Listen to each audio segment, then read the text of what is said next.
Millionaire husband demands divorce and the house, telling wife, "You can't afford a lawyer to fight me." She built a multi-million-dollar empire while spending passionate nights with the man she loved, only to discover he had stolen everything while she slept beside him. When he smugly declared, "You can't afford to fight me," he made one fatal mistake. He had no idea what was about to hit him, and what happened next would change everything forever. Hi, my beautiful, loyal, great, and loving family. Welcome back to Mr. Peter's Stories. Heavenly Father, bless this beautiful family of story listeners. You know each person and their heart's needs. Guide their lives with your love and grant them peace. Watch over their families and fill their future with hope and joy. Surround them with love and respect in all their relationships. Help them show kindness to one another. Heal those facing illness with your tender mercy. Be their strength and comfort in all problems and challenges. Bless this storytelling community with joy, encouragement, and deep love for one another. May these stories touch hearts and bring people together in respect and understanding. Fill their lives with your abundant love. In your holy name we pray, Amen. If your heart is true, write present. If your love is real, write I am with Mr. Peter. Together, we are not just viewers and storyteller. We are one family, forever. Love arrived on a Tuesday night when the world had forgotten mercy, wrapped in the scent of instant noodles and desperation. The university library stood as a cathedral of broken dreams, its fluorescent lights casting harsh judgment over scattered textbooks and empty coffee cups. Most students had surrendered to exhaustion, retreating to warm beds and full refrigerators, but David Smith remained hunched over his economics textbook like a monk in prayer. His stomach growled a familiar symphony of hunger, the soundtrack of a life lived on borrowed time and borrowed hope. The autumn rain drummed against the tall windows with relentless persistence, each droplet carrying the weight of unspoken sorrows. David's worn jacket hung over the back of his chair, still damp from his hurried journey across campus, pocket change jingling with the hollow sound of insufficient funds. His textbook lay open to a chapter on market equilibrium that might as well have been written in ancient Sanskrit, for all the comprehension it offered his exhausted mind. "Excuse me," a voice like honey over velvet interrupted his mathematical misery. "Is this seat taken?" David raised his weary eyes to discover an angel disguised as a struggling student. Chiaka Washington possessed the kind of natural elegance that designer clothes could never manufacture. Her worn jeans and faded sweater transformed into haute couture by the grace of her presence. Intelligence sparkled in her dark eyes like stars reflected in midnight water, and her smile carried the warmth of a mother's embrace. Even in the harsh library lighting, her skin seemed to glow with an inner radiance that made the world around her appear brighter, more hopeful, more alive with possibility. "Please sit," David stammered, hastily gathering his scattered papers with trembling hands. The proximity of her beauty made his carefully constructed composure crumble like ancient parchment. "I'm David." "Chiaka Washington," she replied, settling into the plastic chair with the fluid grace of a dancer. Her voice carried musical undertones that made his name sound like poetry, each syllable wrapped in warmth that seemed to chase away the chill of his lonely existence. "Legal studies and business administration double major. You?" "Business," David confessed, his voice thick with self-doubt, "though I'm beginning to question whether I possess the intelligence for such ambitious pursuits." Chiaka's eyes swept over his open textbook with the precision of a master craftsman examining raw materials. A gentle frown creased her brow as she absorbed the chaos of his notes. Desperate scribbles in the margins, highlighted passages that showed more panic than comprehension, calculations that led nowhere but frustration. "Market analysis. That happens to be my favorite subject. Would you mind terribly if I took a closer look?" For the next precious hour, David watched in speechless amazement as Chiaka transformed his academic nightmare into a comprehensible masterpiece. Her mind operated like a Swiss timepiece, dismantling complex economic theories with surgical precision and reconstructing them into digestible wisdom. She explained market dynamics with the passion of a poet describing a sunset, her hands dancing through the air as she painted pictures with words that made abstract concepts bloom into vivid reality. "Supply and demand aren't just curves on a graph," she murmured, sketching elegant diagrams on his notebook margins. "They're the heartbeat of every human desire, the rhythm of every dream that seeks fulfillment in the marketplace of life." "You're absolutely extraordinary," David breathed, his voice heavy with genuine reverence. "How do you make something so impossibly complex appear effortless?" A rose-colored blush bloomed across Chiaka's cheeks, like dawn breaking over a mountain lake. "My mother always insisted that knowledge represents the ultimate power. She impressed that truth upon me before I could even properly hold a pencil." "Please tell me about this remarkable woman." David leaned closer, drawn by an invisible force stronger than gravity. "She's a warrior disguised as a gentle soul." Chiaka's voice softened with infinite affection, her eyes growing distant as memories painted themselves across her features. "She raised me as a single mother, working night shifts cleaning corporate offices to purchase my textbooks. I would fall asleep to the sound of her footsteps in the hallway, returning home at dawn with hands raw from industrial cleaners and a heart still full of dreams for my future. Every evening when she returned home, exhausted to her bones, she would sit beside my bed and whisper the same sacred words. "Chiaka, my precious daughter. Love is the most beautiful force in this universe, but knowledge serves as your armor. Never enter any battle carrying love alone." David reached across the table, his fingers finding hers with the inevitability of rivers flowing toward the ocean. Her skin felt like silk beneath his calloused hands, warm and real and somehow perfect in its gentle strength. "She sounds like extraordinary wisdom runs in your family." "She sacrificed everything so I could attend university," Chiaka continued, her thumb tracing gentle circles on his palm. "She insisted I enroll in legal courses alongside my business studies, even though it meant working double shifts to afford the additional tuition. She would say, 'My darling girl, you never know when circumstances will require you to defend yourself. Let the law become your hidden sword, sharp and ready when the world shows its cruel face.'" Their eyes met across the table, and time suspended itself like a held breath. In that frozen moment, surrounded by the detritus of academic struggle, two souls recognized their missing pieces in each other. The harsh fluorescent lighting transformed into candlelight.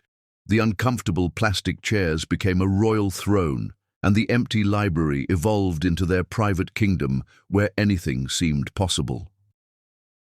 "I should probably head back to my apartment," David whispered, though his body refused to move. "I have class early tomorrow." "Where do you live?" Chiaka asked, her voice barely audible above the humming lights. "The broken-down complex near campus. 3rd floor, apartment 3B. The elevator hasn't worked since the dawn of time, and the heating system exists purely for decoration." David laughed, embarrassed by his circumstances, yet somehow unashamed in her presence. "Not exactly palace living." "I'm in Building C, apartment 2A. Chiaka smiled, her expression suggesting that palaces were built not from marble and gold, but from the connections between kindred spirits. "Perhaps we're neighbors in more ways than one." They gathered their books with reluctant movements, neither wanting to break the magical spell that had woven itself around them. As they walked through the empty corridors together, their shoulders brushing with each step, David felt his heart hammering against his ribs like a caged bird, desperate for freedom. At the library entrance, beneath the pale glow of the security lights, Chiaka turned to face him completely. The rain had stopped, leaving the world washed clean and gleaming with promise. "David, would you consider studying together tomorrow evening? I promise to bring something more substantial than the stale vending machine offerings. I'd be honored, David replied, his voice thick with emotion he couldn't name but recognized as the first stirring of something that might reshape his entire existence. She rose on her tiptoes and pressed a gentle kiss to his cheek, her lips leaving an invisible brand that would burn sweetly for days. Until tomorrow, then. David watched her disappear into the darkness, her figure growing smaller until she became one with the shadows. He stood there long after she vanished, his hand pressed to his cheek where her kiss lingered like a sacred blessing, breathing in the night air that still carried traces of her subtle perfume. That night, alone in his cramped apartment with its peeling wallpaper and dripping faucet, David replayed every word of their conversation. He could still smell her subtle perfume, still feel the electricity that sparked when their hands touched, still hear the music in her laughter. Sleep remained elusive as his mind painted pictures of tomorrow, of studying beside her, of perhaps stealing another precious moment of her time, of discovering whether this miraculous encounter might bloom into something that could transform his lonely existence into a life worth living. The next evening arrived with agonizing slowness. David paced his tiny apartment, straightening books that didn't need straightening, showering twice, changing his shirt 3 times before settling on his least wrinkled option. When the soft knock finally came at his door, his heart nearly stopped entirely. Chiaka stood in his doorway like a vision, carrying a paper bag that smelled of heaven and a thermos that promised warmth in a world grown suddenly brighter. "I brought real food," she announced with a triumphant smile. "Homemade sandwiches and actual fruit, my mother's secret weapons against starvation." They spread their feast on his tiny kitchen table, the simple meal transformed into a banquet by her presence. As they shared the food, they shared pieces of their souls, dreams whispered over peanut butter sandwiches, fears confessed between bites of apple, hopes painted in the air with their words like prayers offered to benevolent gods. "One day," Chiaka said, holding up half a sandwich like a chalice, "we'll dine at the finest restaurants in the city. Tonight, though, this humble meal represents our feast of kings." "If I have you beside me," David replied, his eyes never leaving her face, "I don't need the entire sandwich. Your presence alone serves as my greatest luxury." Chapter 2. The Spark of Genius. Lightning strikes only once, but when it illuminated Chiaka's mind that autumn evening, it changed the trajectory of 2 lives forever. The library had become their sacred sanctuary, a temple where love and learning intertwined like dancers in perfect harmony. Surrounded by towers of borrowed books and the gentle hum of academic ambition, Chiaka sat cross-legged on the worn carpet, her laptop balanced precariously on a stack of business journals. Her dark hair cascaded over her shoulder as she leaned forward, completely absorbed in something that had captured her brilliant mind. David watched from across their makeshift study corner, mesmerized by the intensity radiating from her like heat from a furnace. Her fingers flew across the keyboard with purpose, pausing occasionally as her eyes widened with revelation. She would scribble frantically on napkins, draw diagrams in the margins of notebooks, her excitement building like a symphony crescendo. "David," she whispered urgently, her voice trembling with discovery, "come here, look at this." He crawled across the carpet, settling beside her close enough to feel the electricity of her inspiration. Her laptop screen displayed columns of numbers, market research data, and what appeared to be preliminary business calculations scattered across multiple browser tabs. "What am I looking at?" David asked softly, though he could sense he was witnessing something monumental. Chiaka's eyes blazed with the fire of a visionary as she pointed to her hastily drawn sketches. "I've been analyzing the inefficiencies in supply chain management across mid-sized manufacturing companies. Look at these numbers, David. Companies are hemorrhaging money because they can't track inventory properly. can't predict demand accurately, can't optimize their logistics. She grabbed a fresh napkin and began drawing boxes connected by arrows, her movements quick and precise. But what if we created a platform that could integrate all these functions? Artificial intelligence to predict demand patterns, real-time inventory tracking, automated supplier communications, predictive analytics for maintenance schedules. David stared at the crude diagram, trying to comprehend the magnitude of her vision. The concepts swirled in his mind like foreign languages, beautiful but incomprehensible. "I don't understand half of what you're describing, but the way your eyes illuminate when you explain it makes me believe you've discovered gold." "Better than gold," Chiaka breathed, her voice filled with wonder. "This could revolutionize how businesses operate. We could cut operational costs by 30%, reduce waste by 40%, increase efficiency exponentially. Companies would pay substantial fees for this kind of optimization." She turned to face him completely, her hands gripping his shoulders with desperate intensity. "David, this could be our ticket out of poverty. This could be our future." He studied her face, watching passion transform her features into something ethereal and magnificent. Though the technical aspects remained beyond his grasp, her conviction became his conviction, her dream became his dream. "If you believe in it, then I believe in it completely. You're the genius here, Chiaka. I'm just grateful to witness your brilliance." Over the following weeks, their tiny apartment transformed into mission control for Chiaka's revolutionary concept. She worked with the relentless determination of a woman possessed, sketching business models on every available surface, conducting market research until dawn, refining her vision with meticulous precision.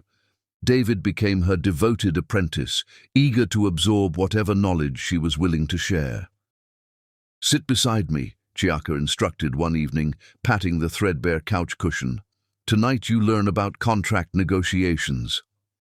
David settled next to her, close enough to breathe in her subtle perfume, close enough to feel the warmth radiating from her skin. She opened a thick legal textbook to a chapter marked with dozens of colorful sticky notes.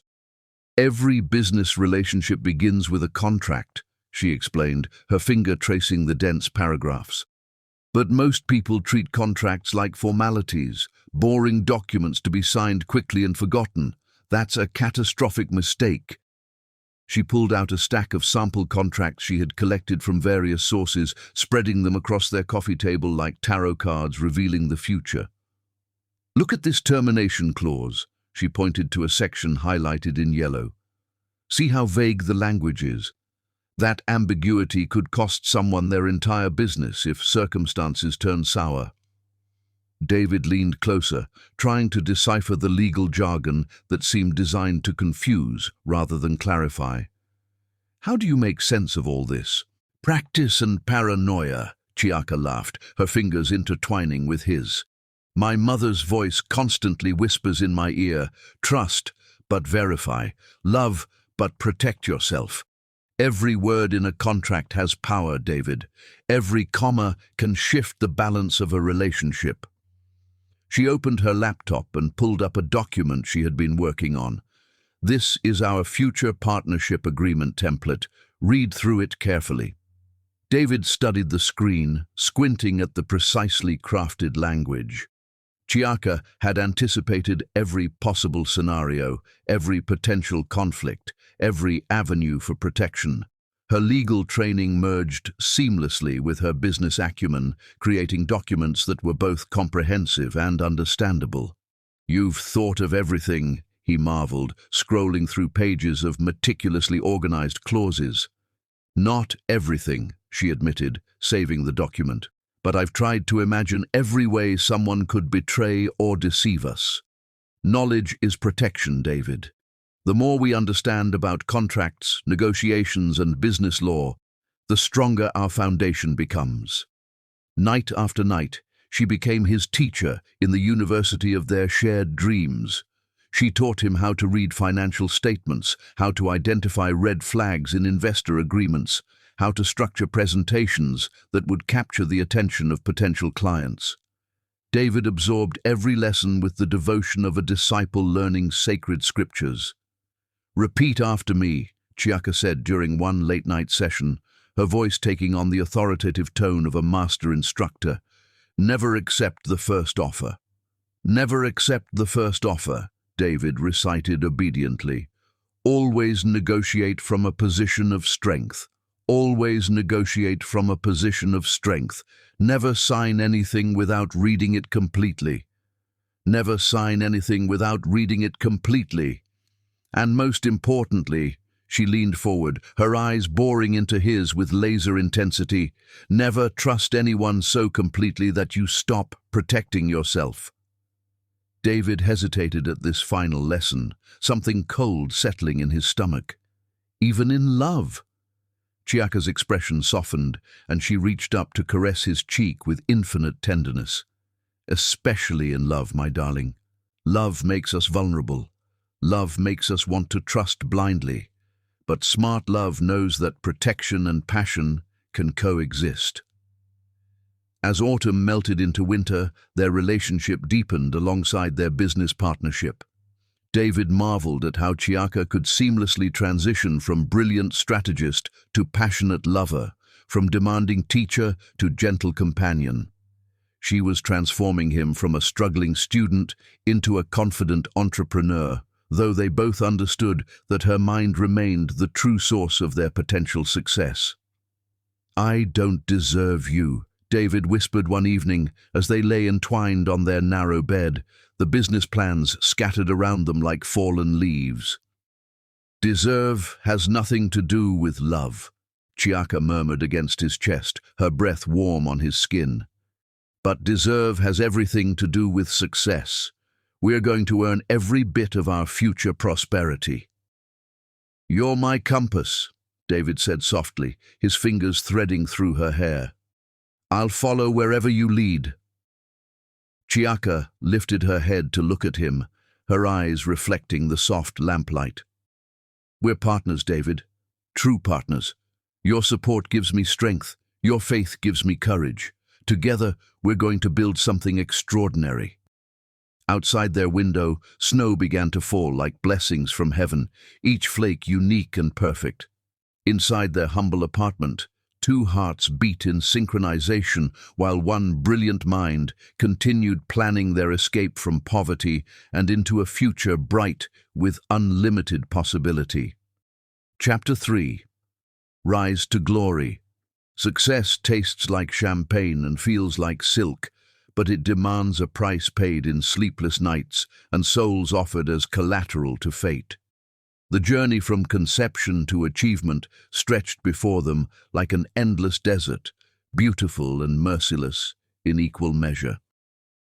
Chiaka's revolutionary platform existed first as lines of code written in their cramped apartment, illuminated by the ghostly glow of computer screens and fueled by determination stronger than steel. David watched his brilliant wife transform from visionary to architect to general, commanding their small army of freelance programmers with the precision of a master conductor directing a symphony. Their bank account dwindled to terrifying numbers as they poured every dollar into development costs. Ramen noodles became gourmet cuisine, and their worn sofa transformed into a conference room where Chiaka rehearsed presentations with the intensity of a Broadway actress preparing for opening night. Sleep became a luxury they couldn't afford, sacrificed on the altar of ambition. The stress carved shadows beneath Chiaka's eyes, but her spirit blazed brighter with each passing challenge. David would find her at 3 a.m, fingers dancing across her keyboard like a pianist, performing a concerto, her mind orchestrating solutions to problems that would have defeated lesser intellects. In those quiet moments, watching her work by lamplight, he felt privileged to witness genius in its purest form. "We have exactly enough money for 2 more weeks, David announced one morning, staring at their online banking with hollow eyes. "After that, we'll need to find regular jobs or move back in with our families." Chiaka looked up from her laptop where she had been fine-tuning their sales pitch for the 1000th time. Her face showed the strain of months spent walking the tightrope between dreams and disaster, but her eyes still burned with undiminished fire. The morning light caught the golden threads in her hair, transforming her into something ethereal despite her exhaustion. "Then we make these 2 weeks count," she declared with quiet ferocity. "Tomorrow we pitch to Henderson Manufacturing. They're our perfect target client, mid-sized, established, drowning in inefficiency. If they don't see the value in our solution, no one will." She rose from their makeshift desk and moved to the window overlooking the city that would soon be theirs to conquer. "David, do you trust me completely?" "With my life," he replied without hesitation, moving to stand behind her, his arms encircling her waist as they gazed out at their future kingdom. "Then believe in us one more time. Believe that tomorrow changes everything." The Henderson presentation arrived like Judgment Day wrapped in corporate politeness. Chiaka wore her best dress, a simple black number that somehow looked elegant despite being purchased from a discount rack. She had styled her hair in a sophisticated updo that framed her face like a work of art, transforming necessity into elegance through sheer force of personality. David donned his only suit, grateful that his nervous sweating didn't show through the dark fabric. The boardroom intimidated with its mahogany table and leather chairs that cost more than their monthly rent.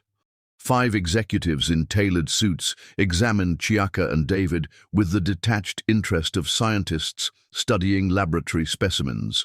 The company's CEO, Richard Henderson, leaned back in his chair with arms crossed, his expression suggesting he had already mentally dismissed them before they spoke their first word.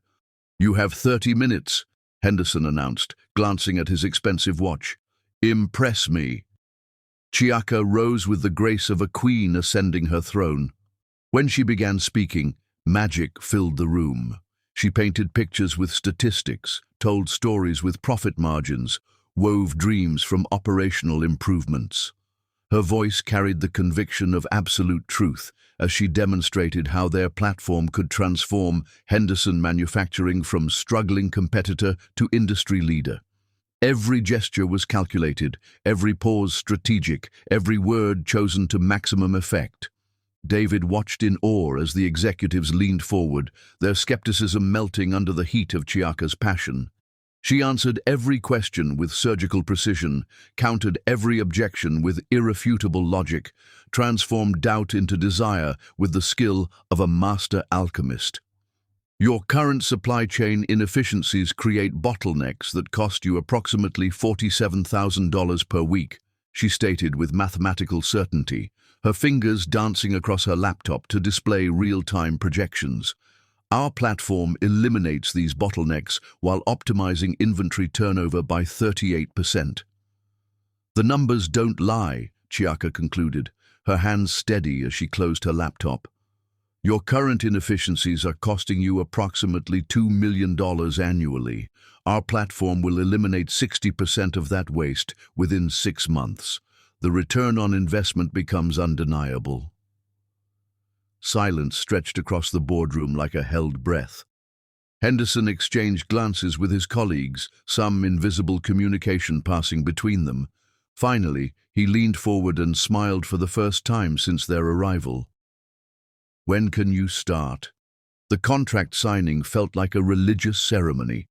Henderson Manufacturing agreed to pay them $500,000 for the first installation, with additional payments tied to performance improvements. As Chiaka signed their names to the agreement, her hands trembled with relief, so profound it bordered on euphoria. That evening, in their tiny apartment that suddenly felt like a palace, they celebrated with takeout Chinese food and a bottle of champagne David had been saving for this exact moment. Chiaka laughed until tears streamed down her cheeks, the accumulated stress of months finally releasing like pressure from a valve. "We did it," she whispered against David's chest as they swayed together in their narrow kitchen. "We actually did it." "You did it," David corrected, his voice thick with emotion. I just followed your lead. We did it together, she insisted, pulling back to look into his eyes with fierce intensity. Every sleepless night, every moment of doubt, every sacrifice, we carried each other through it all. The Henderson success opened floodgates they hadn't dared imagine. Word spread through manufacturing circles about the miraculous platform that could transform struggling companies into profit-generating machines. Clients lined up like pilgrims seeking salvation, each contract larger than the last. Within 6 months, their client roster included names that had once seemed impossibly out of reach. Within 18 months, their company had grown from a 2-person operation run from their apartment to a legitimate corporation employing 30 people in a downtown office building. David had transformed from supportive boyfriend to charismatic CEO, though everyone who worked closely with them understood that Chiaka remained the true strategic genius behind their success. "The Forbes interview wants to feature us next month," David announced, walking into Chiaka's office with the confidence of a man who had grown comfortable with success. His tailored suits and expensive haircuts reflected their new status, though his smile remained genuine when he looked at his wife. "Both of us?" Chiaka asked, glancing up from the financial projections scattered across her desk. "Of course, both of us," David replied, settling into the leather chair across from her. "We're partners in everything. Always have been, always will be." Their financial advisor had been encouraging them to diversify their wealth, to purchase real estate as both investment and symbol of their achievements. When they toured the mansion in the exclusive Riverside Hills neighborhood, Chiaka fell in love instantly. The house commanded 3 acres of manicured grounds, featuring a circular driveway, marble foyer, and windows that framed the city like living paintings. The master suite alone was larger than their first apartment, with a marble fireplace and a balcony that offered panoramic views of the skyline they had conquered. Chiaka stood on that balcony, wind lifting her hair like a crown, and David knew he was witnessing a queen claiming her rightful throne. "It's perfect," she breathed, standing in the master bedroom that overlooked their future kingdom. "Can you imagine living here?" "I can imagine growing old with you here," David replied, wrapping his arms around her waist from behind. "This will be our palace of love, our sanctuary from the world." The purchase negotiations proceeded smoothly until the paperwork reached the final stages. The real estate agent suggested putting the deed in David's name alone, citing some vague tax advantages and simplified legal procedures. David nodded along, prepared to sign wherever indicated. "Stop," Chiaka interrupted firmly. "Both names go on the deed, 50-50 ownership, no exceptions." David looked surprised. "Does it really matter? We're married. What's mine is yours anyway." "It matters to me," Chiaka insisted with gentle determination. "This house represents everything we've built together. Our names belong together on every document that defines our life." The agent quickly amended the paperwork, and soon both their signatures graced the deed to their dream home. As they walked through the empty rooms before the furniture arrived, Chiaka touched the walls as though they were sacred relics. "Every stone, every beam, every window, this is us," she whispered with reverence. "This house will witness our entire future. Our children will run through these hallways. Our grandchildren will play in this garden. This is where our love story will unfold for the rest of our lives." David kissed her deeply in the foyer, their voices echoing off the marble floors. "Forever ours," he promised. "Nothing will ever separate us from this place or from each other." They celebrated their first night in the mansion by making love in every room, christening their palace with passion and laughter. In the master bedroom, with moonlight streaming through the floor-to-ceiling windows, Chiaka traced patterns on David's chest with her fingertips. "Do you remember when we shared that half sandwich in the library?" she whispered. You said one day we'd dine at the finest restaurants, David replied, stroking her hair. Now we can dine anywhere we choose, she murmured, but nothing will ever taste as sweet as that first meal we shared together. Chiaka had never felt more secure, more protected, more certain that their love had built foundations strong enough to withstand any storm. Standing on their bedroom balcony, as dawn painted the sky in shades of gold and rose, she watched David sleep peacefully in their king-sized bed. Their company thrived, their home provided sanctuary, their love seemed unbreakable. She had no way of knowing that the very trust that made their success possible would soon become the weapon used to destroy everything they had built together. Chapter 4. The Perfect Trap. Trust becomes a double-edged sword when wielded by those who have learned to disguise betrayal as love. The morning arrived draped in deceptive serenity, with golden sunlight streaming through the floor-to-ceiling windows of their mansion's breakfast room. Chiaka sat curled in her favorite silk robe, steam rising from her coffee cup like incense as she reviewed the quarterly financial reports. Their company had exceeded every projection.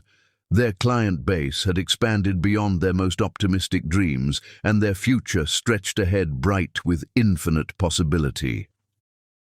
David entered the room carrying his briefcase and an unusually thick stack of documents, his expression serious in a way that immediately captured Chiaka's attention. His tailored suit spoke of success and authority, but something in his demeanor suggested underlying tension. "Good morning, beautiful," he said, leaning down to kiss her forehead with practiced affection. "I hope you slept well, because we have some important business matters to discuss today." Chiaka set down her coffee, studying his face for clues to his unusual formality. "What kind of business matters?" "The quarterly reports look fantastic, and our client retention rates are unprecedented."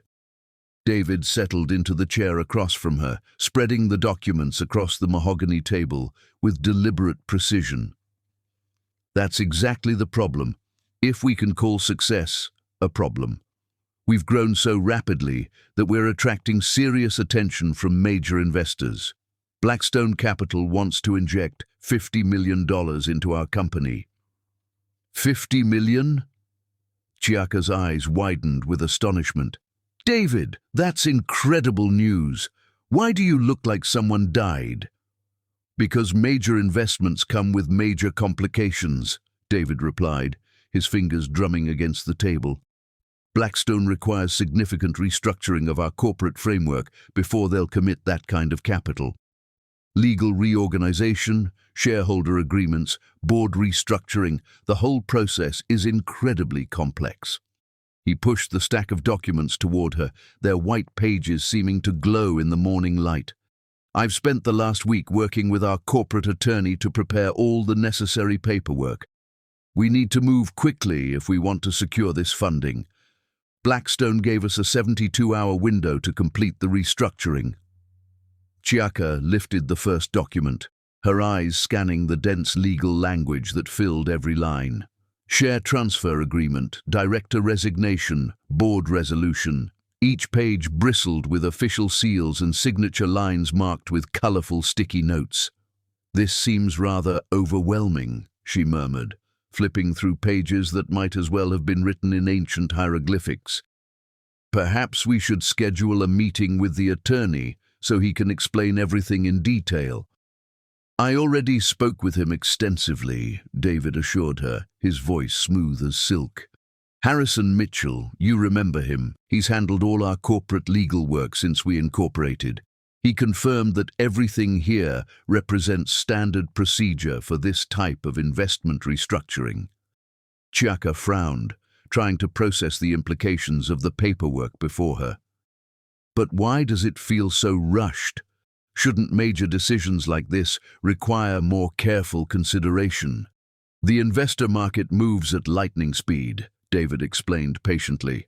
"Blackstone has 12 other companies competing for their attention. If we don't move immediately, they'll take their $50 million elsewhere. This opportunity won't come around again. The pressure of the timeline made Chiaka's head spin. She had built their company on careful analysis and methodical planning, but now David was asking her to make decisions that could reshape their entire future within a matter of hours. The documents seemed to multiply before her eyes, each page demanding her attention while the clock ticked away their opportunity. "Walk me through the most important sections," she requested, gesturing toward the intimidating stack. David moved to sit beside her, his familiar cologne providing comfort in the midst of confusion. "This first document transfers all current shares into a more structured format that meets Blackstone's requirements. The second establishes new director roles to accommodate their investment representatives. The third creates board resolutions that streamline decision-making processes."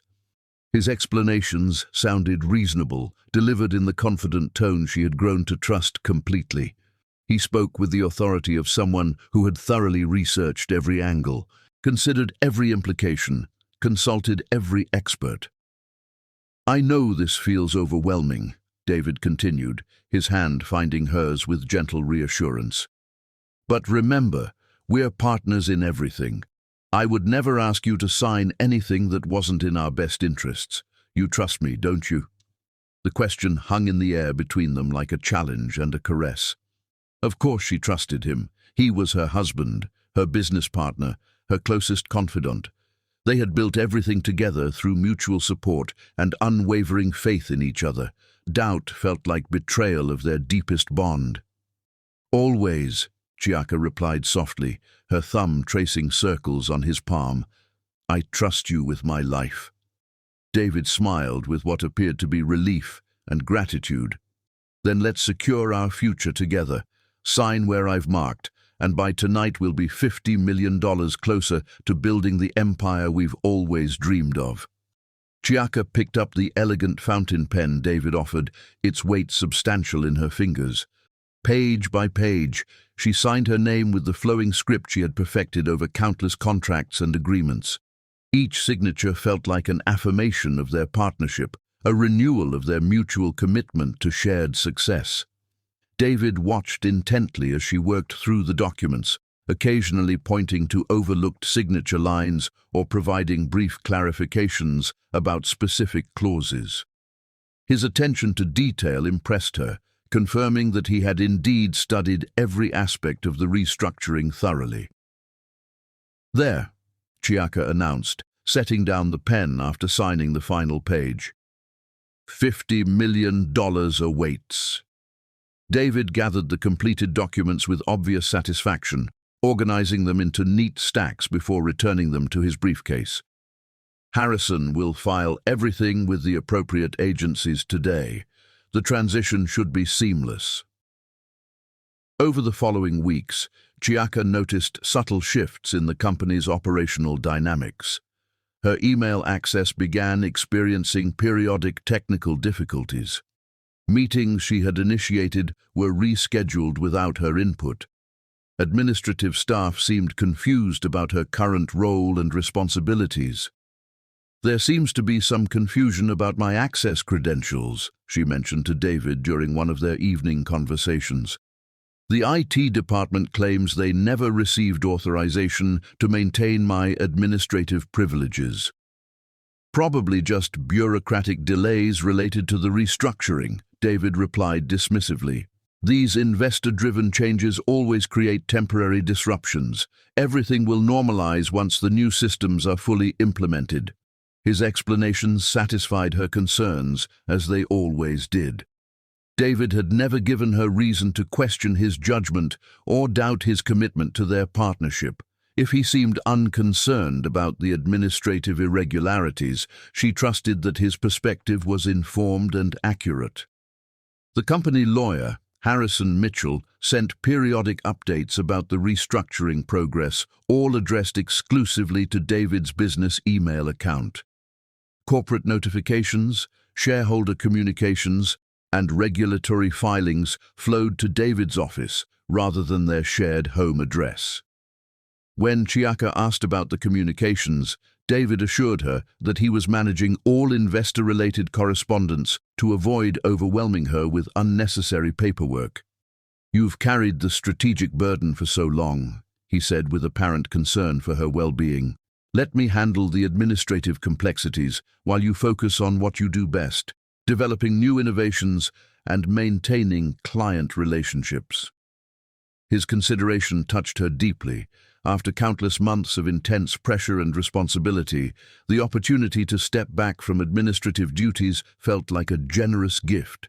She embraced the chance to concentrate on creative projects, while David managed the business operations with his newly developed expertise. Slowly, almost imperceptibly, Chiaka's direct involvement in daily operations diminished. Her office keycard stopped working. Her signature was removed from bank accounts pending security updates.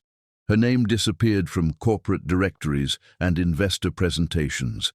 Each change was explained as temporary, necessary, or beneficial, and her trust in David made her acceptance automatic.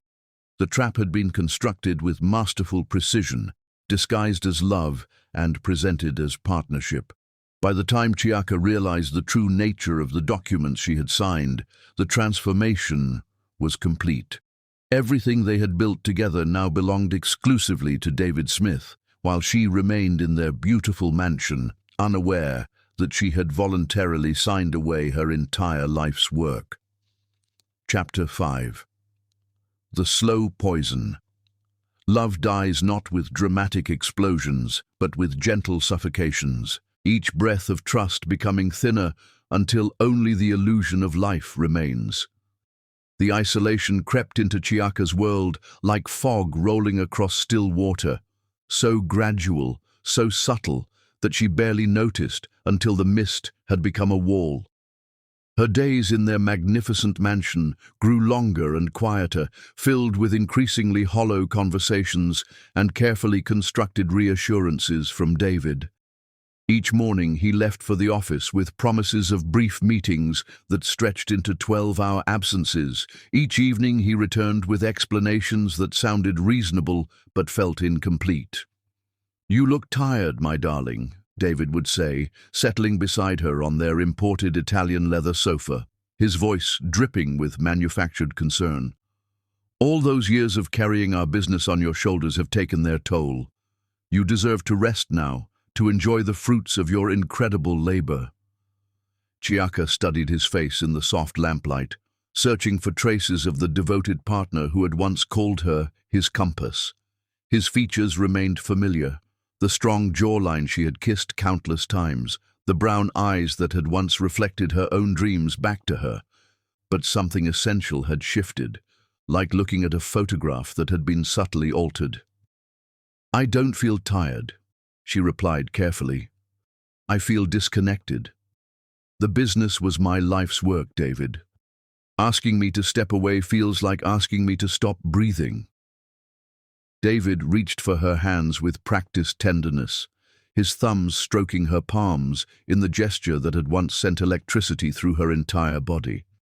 "The company is thriving beyond our wildest dreams precisely because you built such strong foundations.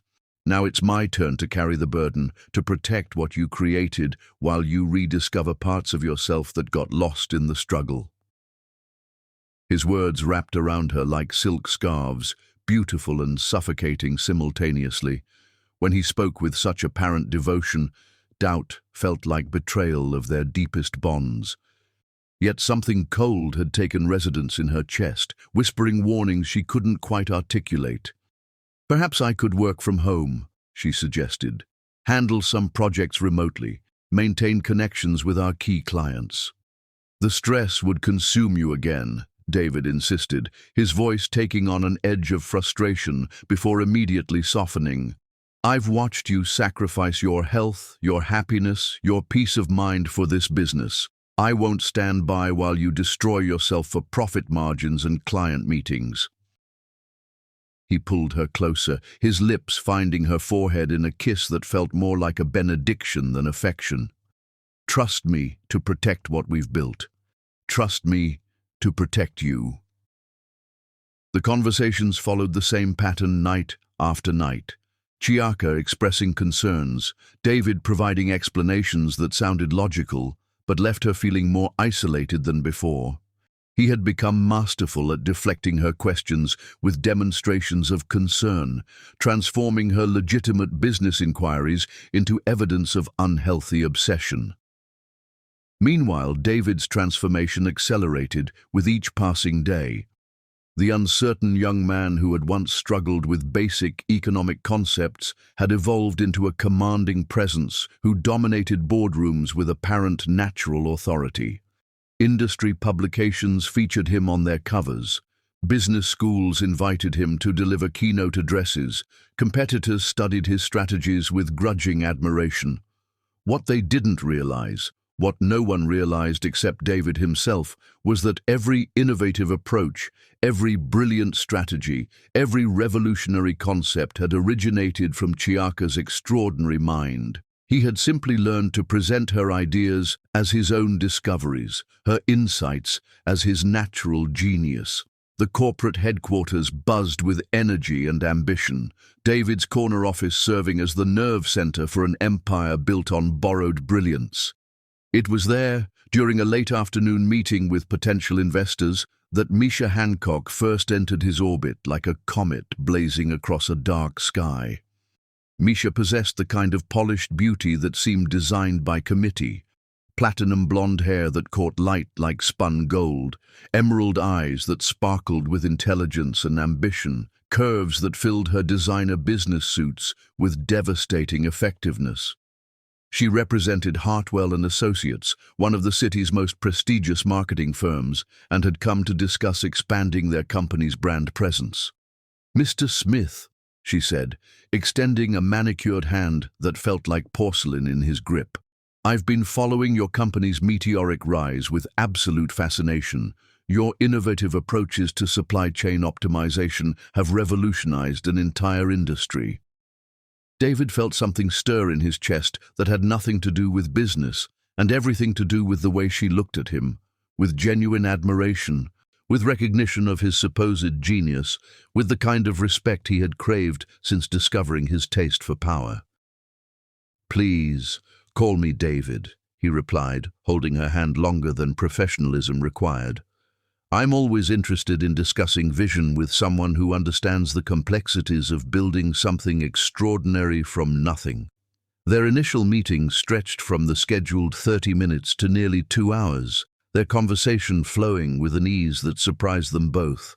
Misha asked probing questions about his business philosophy, his long-term strategic goals, his inspiration for the revolutionary platforms that had made him an industry legend.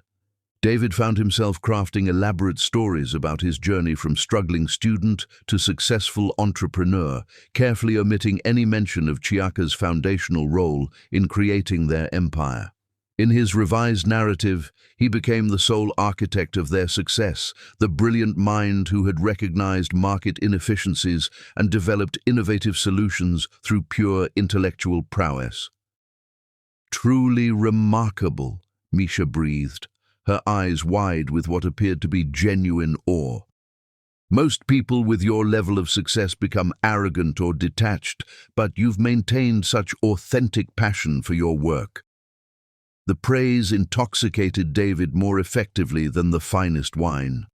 For years he had lived in Chiaka's intellectual shadow, serving as the face of brilliance he hadn't created, the voice speaking words he hadn't written. Now, finally, someone saw him as the genius he had always wished to be. Their professional relationship evolved with dangerous inevitability. Misha's marketing proposals provided convenient excuses for extended private meetings, working dinners that stretched late into the evening, weekend strategy sessions that had little to do with advertising campaigns. She hung on his every word, treated his recycled insights as revolutionary wisdom, made him feel like the intellectual titan he had always longed to become. "Your wife must be incredibly proud," Misha mentioned during one of their evening consultations, her tone carefully neutral despite the curiosity burning in her eyes. "Chiaka prefers to stay out of the business world now," David replied with practiced smoothness. She's focused on personal interests, enjoying the security that our success has provided. We maintain very separate professional lives. It wasn't exactly a lie, but it wasn't exactly the truth either. Like so many of his statements lately, it existed in the grey area between deception and reality, convenient half-truths that served his evolving narrative. At home, David's performance as devoted husband continued with theatrical precision. He would arrive bearing small gifts, flowers, chocolates, jewelry that sparkled but felt hollow, accompanied by elaborate apologies for his increasing absences and decreased attention. "Forgive me for being so consumed by work," he would say, pulling Chiaka into embraces that felt more like duty than desire. "Everything I do for us. Every late night, every weekend meeting, every sacrifice, it's all to secure our future together." Chiaka accepted his explanations because the alternative, acknowledging that the man she loved was becoming a stranger, seemed impossible to bear. She had invested everything in their partnership, believed in their shared destiny with religious faith. Admitting that David was drifting away meant admitting that her entire adult life had been built on foundations that were crumbling beneath her feet. But late at night, when David lay beside her breathing the steady rhythm of peaceful sleep, Chiaka would stare at the ceiling and feel the growing distance between them like a physical ache. The man who had once called her his compass, his inspiration, his missing piece, now treated her like a beautiful artifact from his past, precious but irrelevant to his present ambitions. Chapter 6. The shattering hearts break, not with the sharp crack of glass, but with the slow grinding of stone against stone, until nothing remains but dust and the memory of wholeness. The evening arrived dressed in deceptive normalcy, with autumn colors painting their mansion's windows in shades of gold and crimson. Chiaka had prepared David's favorite dinner, herb-crusted salmon with roasted vegetables, and arranged candles throughout their dining room in hopes of recapturing some fragment of the intimacy that had once defined their relationship. She wore the emerald silk dress he had bought her during their first profitable quarter. Her hair, styled in the elegant upswept he had once claimed, made her look like a goddess. Every detail had been carefully orchestrated to recreate the romance that seemed to be slipping through their fingers like water. She had selected his favorite wine, arranged fresh flowers from their garden, even played the jazz music that had provided the soundtrack to their early courtship. The dining room glowed with warmth and possibility, a stage set for the resurrection of their love. David entered through the front door with his briefcase and an expression of cold determination that immediately shattered her carefully constructed atmosphere of romance. He didn't pause to appreciate the candles or acknowledge the care she had invested in their evening together. His eyes swept over the romantic tableau with the detached assessment of someone cataloguing assets rather than recognizing gestures of love. Instead, he walked directly to his study and returned carrying a manila envelope that seemed to radiate menace like a weapon disguised as correspondence. "We need to talk," he announced, his voice carrying none of the warmth she had grown accustomed to over their years together. The man standing before her bore David's face, but spoke with the inflection of a stranger delivering unwelcome news. Chiaka felt her carefully prepared smile falter as ice began forming in her veins. The salmon she had prepared with such care grew cold on its platter. The candles flickered as though sensing the darkness about to descend upon their home. "Of course, darling. Let me just turn off the oven and we can—" "Sit down," David interrupted, gesturing toward their formal dining table with the authority of someone accustomed to being obeyed without question. "This conversation won't take long." The dismissive tone, so different from the gentle voice that had once whispered sweet endearments, struck her like a physical blow. She settled into her chair with growing dread, her hands trembling as David placed the manila envelope before her, like evidence in a trial she hadn't realized she was attending. The candlelight that had seemed so romantic moments earlier now cast ominous shadows across his face, transforming his familiar features into something harsh and unrecognizable. "Open it," David commanded, taking the seat across from her with the distance of a judge pronouncing sentence. Chiaka's fingers felt numb as she lifted the envelope's flap and withdrew a stack of official documents. The top page bore the heading, "Petition for Dissolution of Marriage," in bold, unforgiving letters. Her eyes scanned the legal language that followed, each word landing like a physical blow to her chest. Terms like irreconcilable differences and division of assets swam before her vision as the carefully constructed world she had built around their love crumbled into dust. "Divorce papers," she whispered, her voice barely audible above the sudden roaring in her ears. "David, what is this? What's happening?"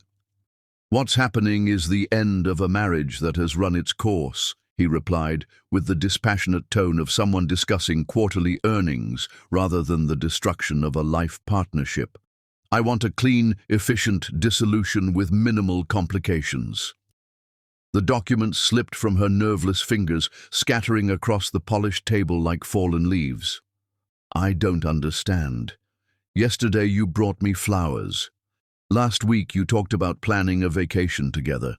This morning you kissed me goodbye as though nothing had changed. How can you—" "Yesterday was yesterday," David cut her off with brutal finality. "Today I'm being honest about what this relationship has become. We're not happy, Chiaka. We haven't been genuinely happy for a long time."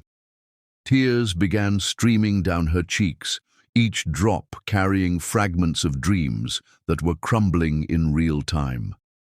The mascara she had applied so carefully for their romantic evening ran in dark rivulets down her face, but vanity seemed irrelevant in the face of such devastating betrayal. "We can fix whatever's wrong," she pleaded, her voice breaking with desperate sincerity. "We can go to counseling, take time away together, remember why we fell in love. Please, David, don't throw away everything we've built together." "Everything we've built?" David's laugh carried no humor, only bitter irony. "Let me clarify something for you, Chiaka. The company belongs to me now. The house belongs to me now. The assets, the investments, the bank accounts, all mine." He leaned forward, his eyes cold as winter sky, his voice dropping to a whisper that somehow carried more menace than shouting ever could. "You signed away your claim to everything when you trusted me with those restructuring documents. Every signature you put on those papers transferred ownership directly to me. You can't afford the legal team required to challenge the validity of those agreements." The cruelty of his words struck her like physical blows, each syllable designed to inflict maximum damage. This was the man who had once called her his compass, his inspiration, the love of his life. The same hands that had once tenderly wiped away her tears now gestured dismissively at her pain. The same mouth that had whispered promises of eternal devotion now spoke words intended to destroy her completely. "Money means nothing to me," Chiaka said through her tears, her voice breaking with desperate sincerity. "Love is worth more than money, David. I don't want the house or the company or any material possessions. I only want you. I want us." She rose from her chair and moved around the table toward him, her movements graceful despite her emotional devastation. The silk dress that had once made him breathless with desire now seemed like a costume from a play that had ended without her knowledge. "Remember when we shared instant noodles in that tiny apartment? Remember how we used to dream together about the future we would build? That love was real, David. It was the most real thing either of us had ever experienced." David remained seated, watching her approach with the detached interest of a scientist observing a laboratory specimen. His complete lack of emotional response chilled her more than outright anger would have. There was no recognition in his eyes, no flicker of the man who had once proclaimed her the center of his universe. "I can give up everything material," Chiaka continued, kneeling beside his chair and taking his hands in hers. His skin felt cold, foreign, as though he had become a stranger wearing David's face. "We can start over from nothing if that's what it takes. We did it before. We can do it again. Just please don't abandon what we have together." For a moment, something flickered across David's face. A shadow of recognition, perhaps, or the ghost of feelings that had once burned between them. His fingers twitched almost imperceptibly in her grasp, and hope flared in her chest like a dying flame given sudden oxygen. Chiaka seized on that moment like a drowning woman grabbing for driftwood. She pressed her lips to his in a kiss, filled with all the passion and desperation her breaking heart could muster. For a few precious seconds, he didn't pull away. His mouth remained soft beneath hers, his body warm and familiar despite the coldness of his words. She poured everything into that kiss, every memory of their love, every dream of their future, every prayer that the man she had married still existed somewhere beneath the cruel stranger who had taken his place. When they separated, David was smiling, but it was a hollow expression, empty of affection or remembrance, carrying only the satisfaction of someone who had successfully completed a distasteful task. The smile was worse than anger, worse than cruelty, worse than any harsh words he could have spoken. It revealed the absolute completion of his transformation from loving partner to calculating stranger. "You always were sentimental," he said with patronizing gentleness, his voice carrying the condescending tone one might use with a confused child. "Sign the papers, Chiaka. Don't make this more difficult than necessary." The smile was worse than anger, worse than cruelty, worse than any harsh words he could have spoken.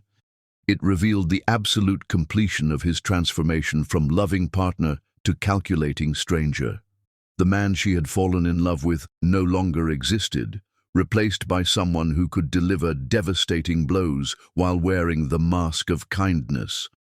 David gathered the divorce papers and returned them to their envelope, his movements efficient and businesslike. "My attorney will contact you about the details. I suggest you find legal representation, though I suspect you'll discover the options are limited given your financial constraints." He paused at the dining room entrance, surveying the romantic scene she had created with what might have been amusement. "You went to considerable trouble this evening. The salmon smells delicious. Perhaps you'll find someone who can appreciate such efforts in the future." He left her kneeling beside his empty chair, surrounded by the ruins of their romantic evening and the ashes of their shared dreams. The candles continued burning, casting dancing shadows on the walls as Chiaka wept with the abandon of someone whose entire world had just collapsed. The carefully prepared dinner grew cold. The wine remained unopened.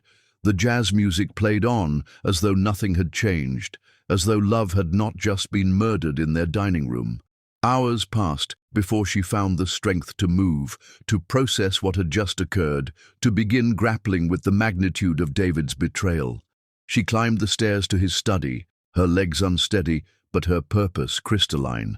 If he claimed to own everything through documents she had signed, she needed to understand exactly what she had surrendered.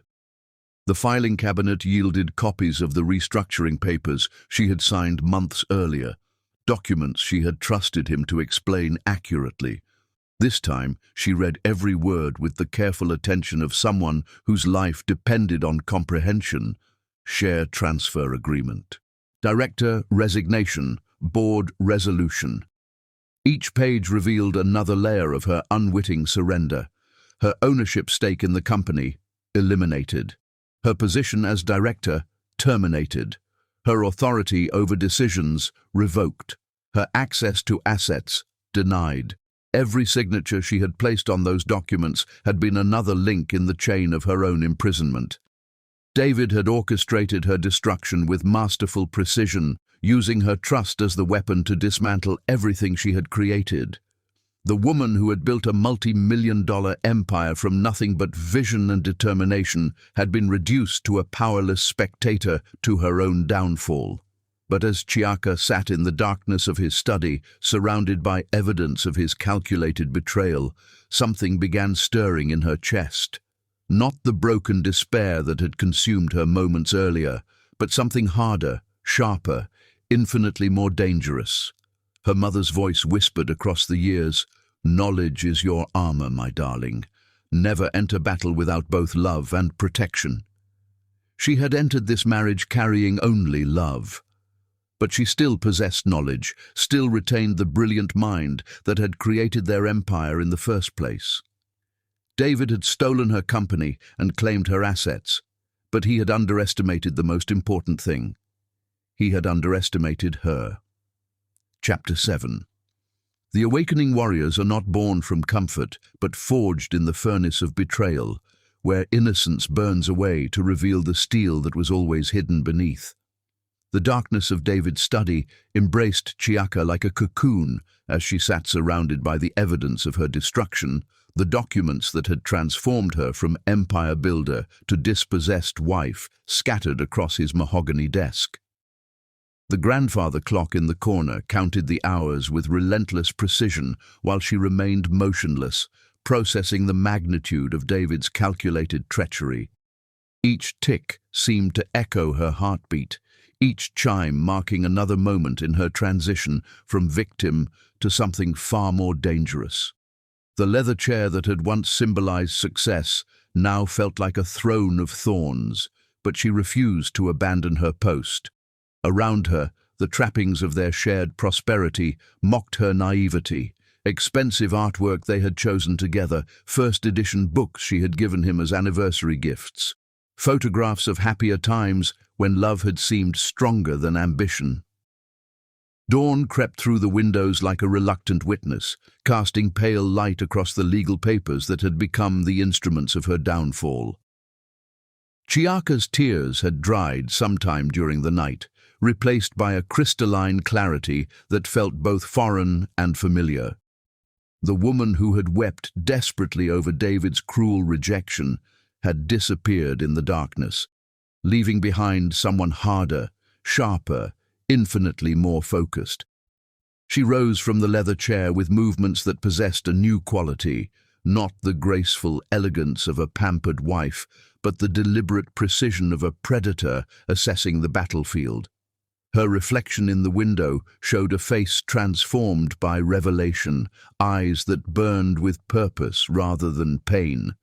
The silk dress that had been meant to seduce had become battle armor, elegant but functional for the war ahead. "Knowledge is your armor, my precious daughter," her mother's voice whispered across the years, as clear as if the woman stood beside her in that opulent study. "Love is beautiful, but knowledge is protection. Never enter battle without both." The memory struck Chiaka with the force of revelation.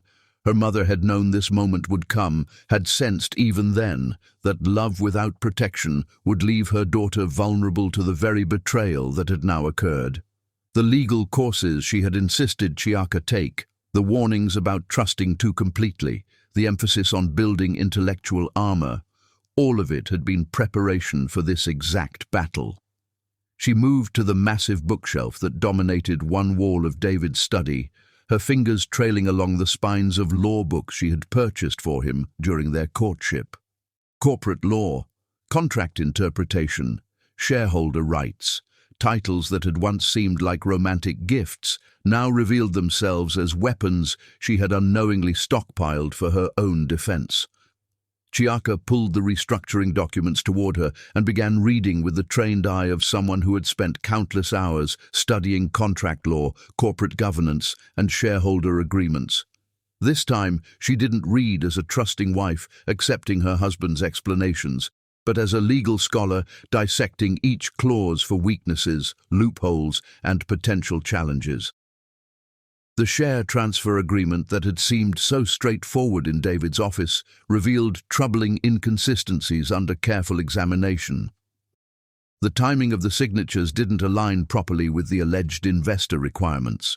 The independent legal counsel clause had been satisfied by Harrison Mitchell, their company attorney who represented the business, not her personal interests. The consideration sections contained language that could be interpreted as indicating undue influence or duress.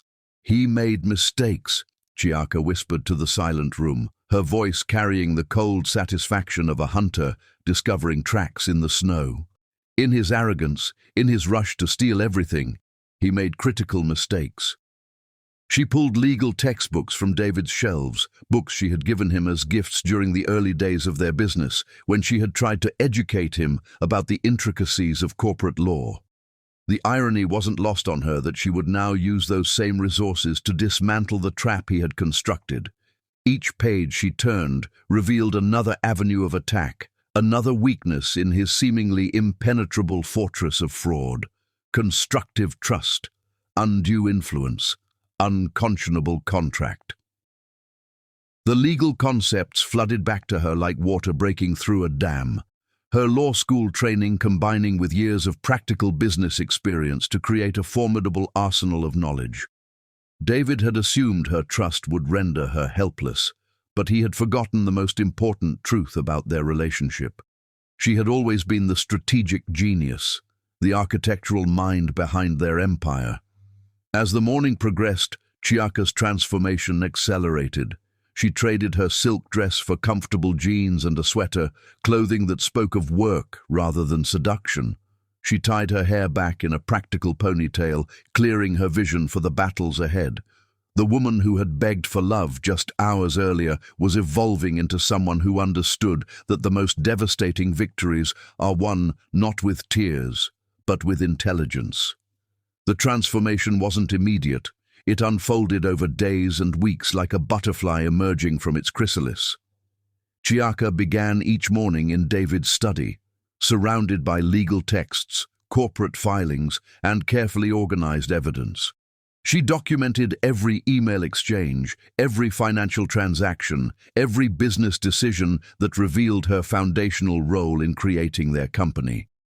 Her computer skills, honed through years of building their technological platform, allowed her to recover deleted files and archived communications that David had assumed were lost forever. His corporate email account, still synchronized with their home network, revealed the true extent of his deception. Messages to Misha Hancock spoke of romantic rendezvous disguised as business meetings. Communications with investors described strategies that had originated entirely from Chiaka's innovative mind. The discovery of his correspondence with Misha felt like reopening a wound, but Chiaka forced herself to read every message with clinical detachment.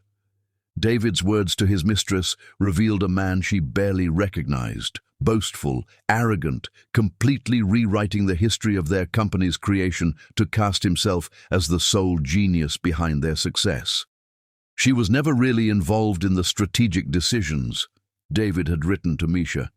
Chiaka handled some administrative tasks, but the vision, the innovation, the business acumen, that all came from me.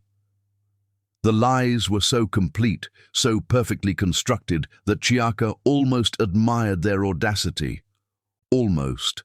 But fury burned brighter than admiration, and she carefully copied every message to her growing evidence files. "He thinks I'm defenseless," she murmured, while organizing her growing collection of evidence into carefully labeled folders. "He believes that signing those papers rendered me powerless, helpless, defeated." She paused in her work to study her reflection in the dark computer screen, seeing not the broken wife who had begged for love just weeks earlier, but someone entirely different, someone harder, someone infinitely more dangerous. "He forgot the most fundamental truth about our partnership," she continued, her voice gaining strength with each word. "I was always the mind behind our success. I was the architect who designed our empire. I was the strategist who built our fortune from nothing but vision and determination." Her fingers traced the edge of a law school textbook, its pages marked with highlights and annotations from her student days. The constitutional law course that had once seemed academic now provided practical knowledge about due process and equal protection. Contract law transformed from theory into a weapon for dismantling fraudulent agreements. Corporate governance became the key to understanding how David had stolen her life's work. And I still have my sword. The decision to represent herself crystallized with the force of divine revelation. David expected her to scramble for affordable legal assistance, to accept whatever inadequate representation she could find within her limited budget. He anticipated watching her fumble through proceedings she couldn't understand, defeated by complexity before the battle even began. Instead, she would face him in court as an equal, mind against mind, strategy against strategy, the student who had surpassed her teacher confronting the man who had stolen her throne. The prospect filled her with savage satisfaction, a burning anticipation that consumed her grief and transformed it into fuel for the battle ahead. Chiaka established a war room in the mansion's library, covering the mahogany table with legal briefs, evidence files, and strategic plans. She studied recent case law involving corporate fraud, undue influence, and constructive trust. She researched the judges who might hear her case, learning their backgrounds, their judicial philosophies, their previous rulings in similar matters. Judge Patricia Hartwell had a reputation for cutting through legal nonsense to reach the truth.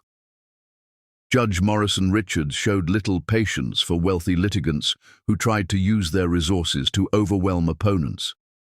Judge Catherine Mills had written extensively about gender equality and business ownership. Each potential jurist offered different advantages, different risks, different strategic considerations. Her mother would have been proud to see the transformation. The vulnerable young woman who had once needed protection had evolved into a warrior capable of defending herself with devastating effectiveness. The legal knowledge that had seemed like abstract education now became practical weaponry. Every course she had taken, every textbook she had studied, every principle she had learned combining into an arsenal of intellectual destruction. Late one evening, as she worked by lamplight in the library, Chiaka paused to write a letter she would never send, a message to the mother who had prepared her for this moment without either of them knowing it. "Mama," she wrote, "you always told me that knowledge would be my armor. Tonight I understand that you weren't just teaching me to defend myself, you were preparing me to reclaim what was mine. The sword you insisted I sharpen is now ready for battle. Your daughter will not be erased from her own story." David continued his charade of concerned husband during his increasingly rare visits to the mansion, bringing flowers and hollow apologies for his busy schedule. He studied her face for signs of capitulation, searching for evidence that his psychological warfare had achieved its intended effect. What he saw instead was a woman transformed.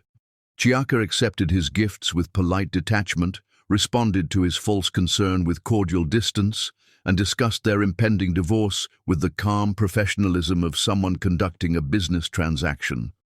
Her tears had dried, her desperate pleas had ended, her emotional vulnerability had hardened into something resembling marble.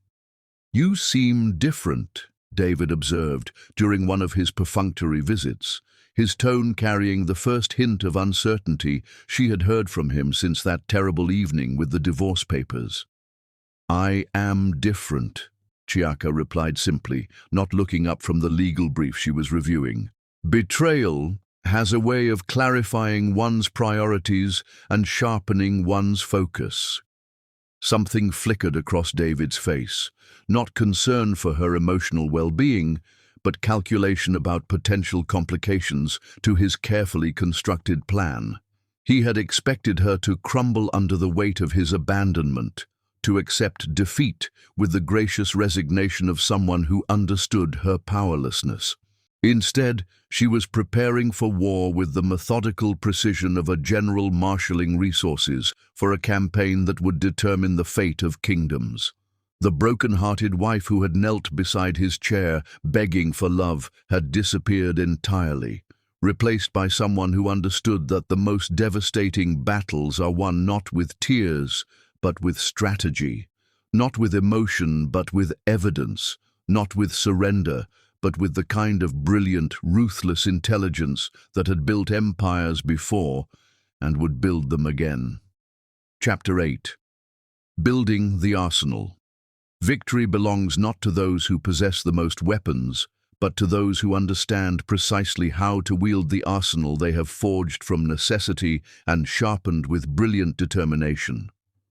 The mansion's library had transformed into a command center worthy of the most sophisticated military campaigns, every surface covered with meticulously organized evidence that would serve as ammunition in the battle for justice. Chiaka moved through this controlled chaos with the fluid precision of a master surgeon preparing for the most complex operation of her career, each document she touched representing another weapon in her growing arsenal of legal destruction. The first category of evidence consisted of the original pitch decks that had launched their empire. Pages covered with her distinctive handwriting, margins filled with calculations performed in her hand, concepts sketched in her flowing script. These documents predated David's involvement in the strategic aspects of their business, serving as irrefutable proof that the revolutionary ideas had originated entirely from her brilliant mind. She photographed each page with professional lighting, ensuring every pen stroke was clearly visible, every annotation perfectly legible. The pitch deck for Henderson Manufacturing, their first major client, contained her personal notes about market inefficiencies, her hand-drawn diagrams illustrating the solution, her financial projections that had proven remarkably accurate. David's signature appeared nowhere on these foundational documents, though his name would later claim credit for every innovation they contained.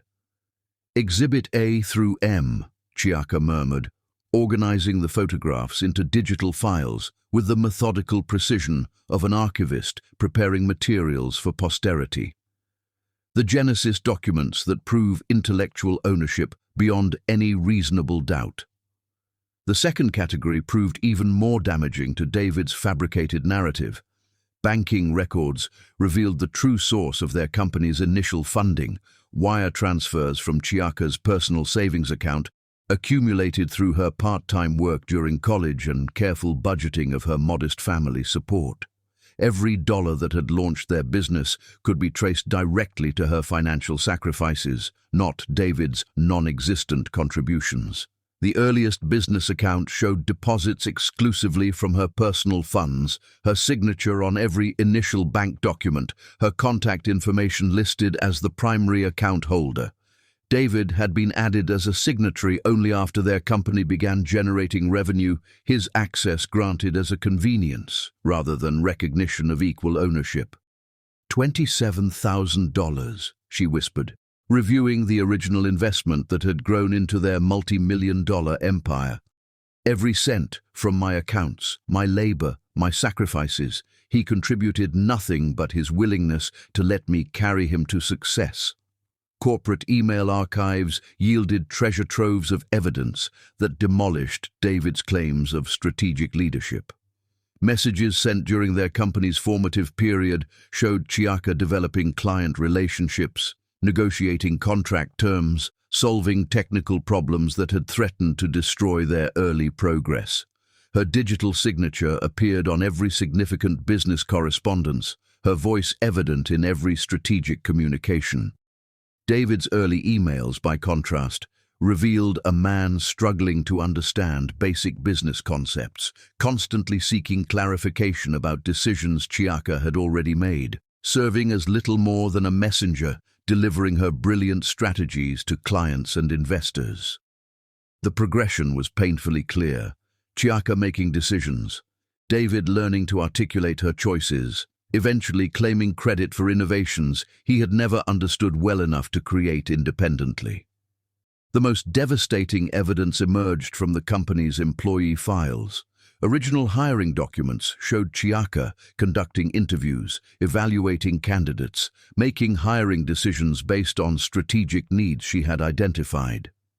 Employment contracts contained her signature as the decision-making authority, her contact information as the primary supervisor, her strategic vision outlined in employee handbooks she had personally written.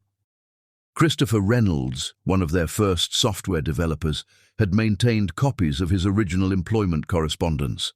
His hiring email came directly from Chiaka's account, detailing technical requirements she had specified, salary negotiations she had conducted, reporting structures she had established. David appeared in these early communications only as someone who would handle administrative paperwork after Chiaka made the substantial decisions. "They'll testify," Chiaka said with grim satisfaction, reviewing the list of employees who remembered the true hierarchy of their early company. "Michael knows who designed the original algorithms. Jessica remembers who solved the integration problems that almost killed our first client implementation. Daniel can confirm who developed the quality assurance protocols that became our competitive advantage." Her contact with these early employees revealed universal surprise at David's current public persona as the company's visionary founder. Each conversation reinforced the same truth. Chiaka had been the strategic genius, the technical innovator, the driving force behind every aspect of their success. David had served as her lieutenant, learning from her example, but never contributing original insights that shaped their competitive strategy. The legal research consumed her evenings with the intensity of a scholar pursuing an advanced degree. She studied precedent cases involving corporate fraud, seeking examples of courts that had pierced the corporate veil to recognize the true creators of business value. Constructive trust theory offered particularly promising avenues for recovering assets that had been improperly transferred through deceptive means. Her mother's insistence on legal education now revealed its prophetic wisdom. Contract interpretation, shareholder rights, fiduciary duty violations, concepts that had seemed abstract during her law school courses, now became practical tools for dismantling David's fraudulent claims. Every principle she had learned, every case study she had analyzed, every legal theory she had mastered combined into a comprehensive understanding of the battlefield she would soon enter. The downtown legal aid clinic occupied a modest building that seemed designed to discourage anyone seeking assistance, with harsh fluorescent lighting and plastic chairs that had seen better decades. Chiaka arrived carrying a briefcase filled with her most compelling evidence, prepared to seek limited guidance while maintaining her determination to handle the primary litigation personally. Attorney Margaret Chen reviewed Chiaka's materials with the weary expression of someone who had witnessed countless stories of betrayal and financial manipulation. Her eyes widened as she absorbed the quality of evidence, the sophistication of the documentation, the obvious intelligence behind the legal strategy already taking shape. "This is extraordinary work," Margaret observed, flipping through carefully organized exhibits that would do credit to any major law firm. "Your case against the validity of those transfer documents appears quite strong. The timing discrepancies alone raise serious questions about whether you received adequate independent counsel." "I want to represent herself," Chiaka announced, her voice carrying the quiet authority of someone who had made irreversible decisions. "This battle requires personal investment that no hired attorney could match. I need to face him directly, mind against mind, to prove that the woman he betrayed is fully capable of defending herself." Margaret studied Chiaka's face with the assessing gaze of someone evaluating whether a client possessed the emotional stability for such a demanding undertaking. Self-representation in complex corporate litigation involves substantial risks. Your husband will certainly employ expensive attorneys who specialize in protecting wealthy clients from challenges to their assets. Then they'll discover what it means to face the architect of the empire they're trying to defend, Chiaka replied with cold satisfaction. "David may have stolen my company, but he never understood how I built it.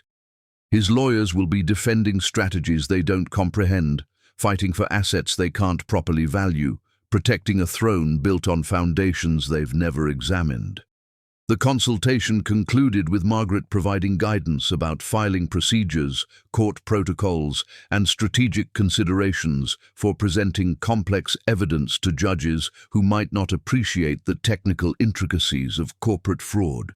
But the primary work, developing legal arguments, organizing evidence, crafting the narrative that would demolish David's fabricated claims, remained Chiaka's personal responsibility. During their final conversation, Margaret offered one piece of advice that resonated with particular force. Complex cases are won through preparation, not dramatics.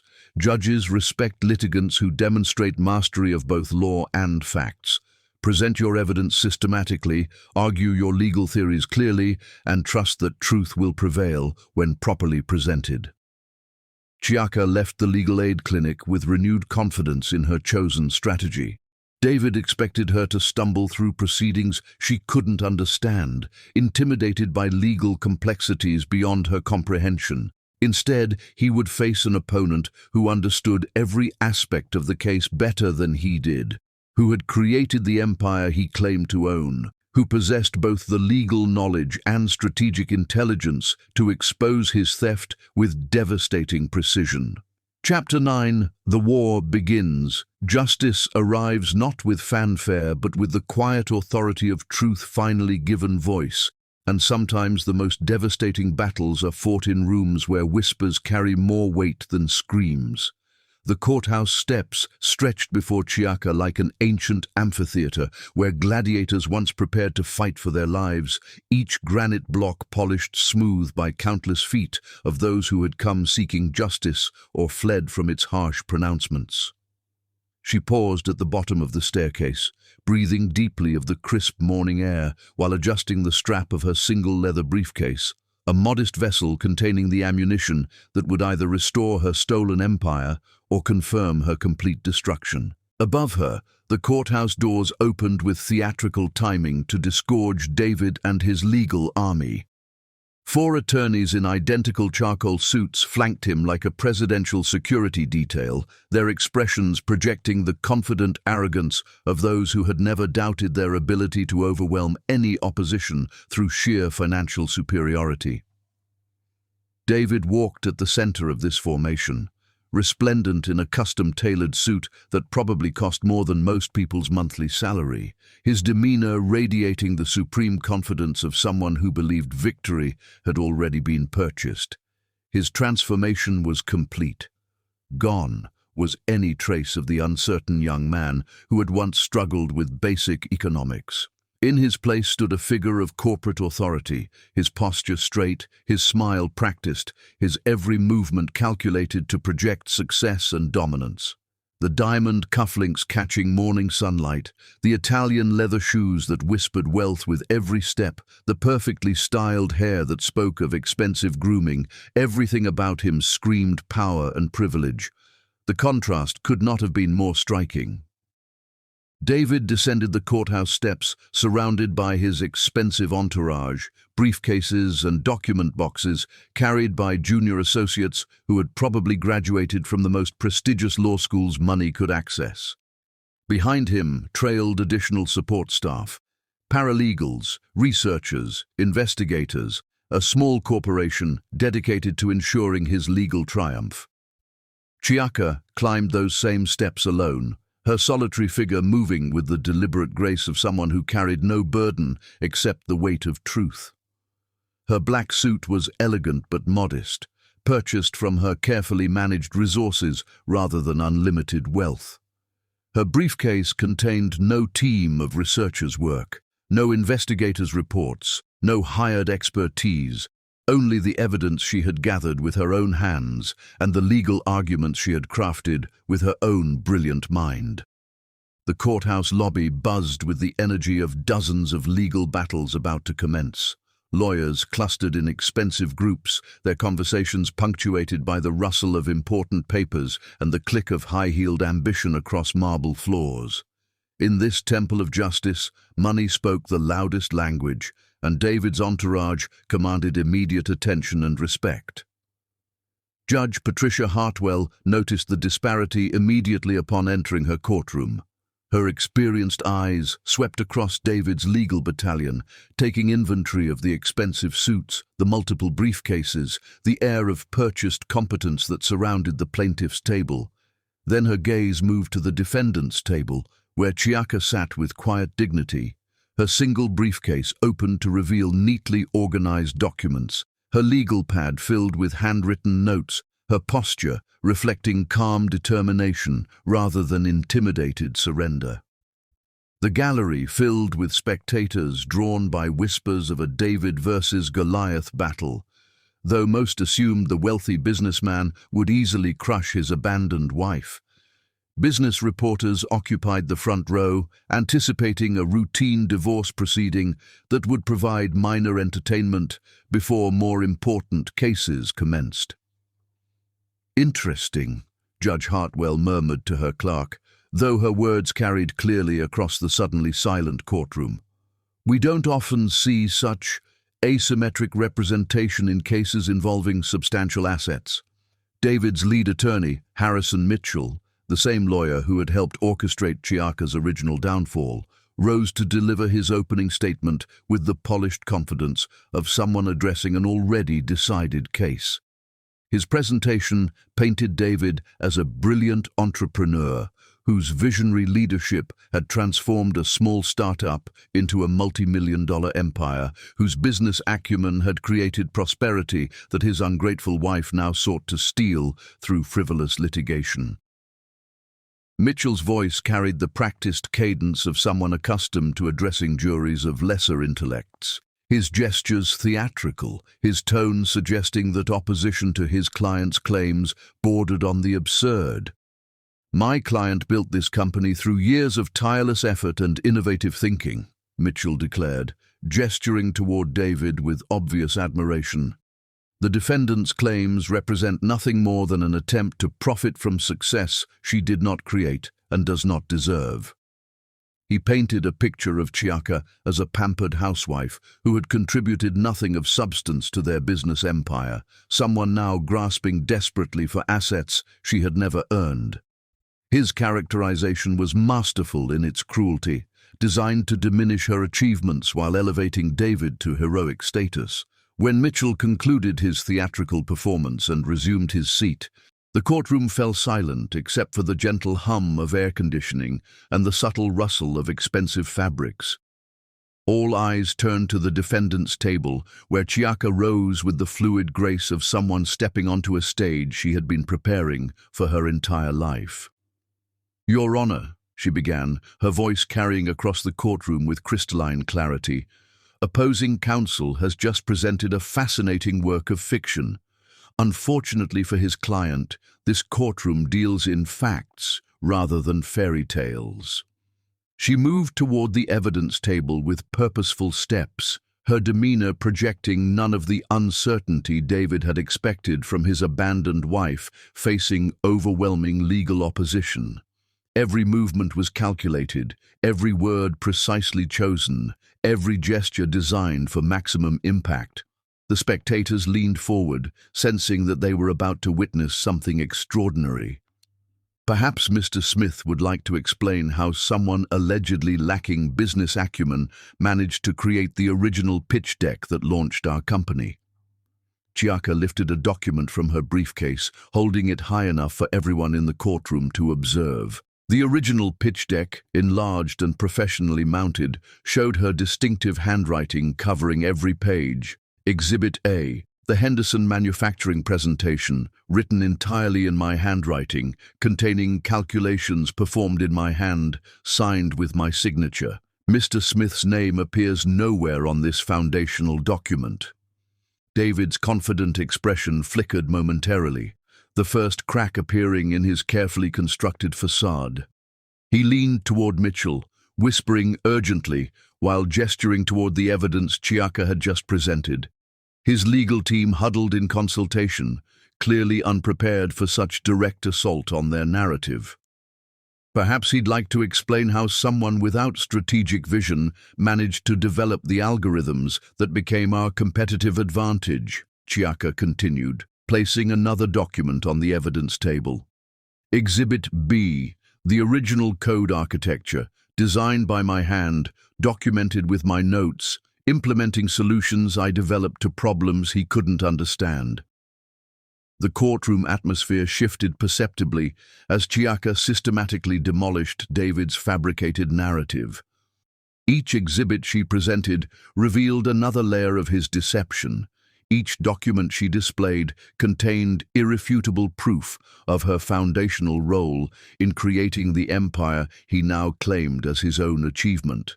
Reporters began scribbling furiously, recognizing that this routine divorce proceeding had transformed into something far more dramatic.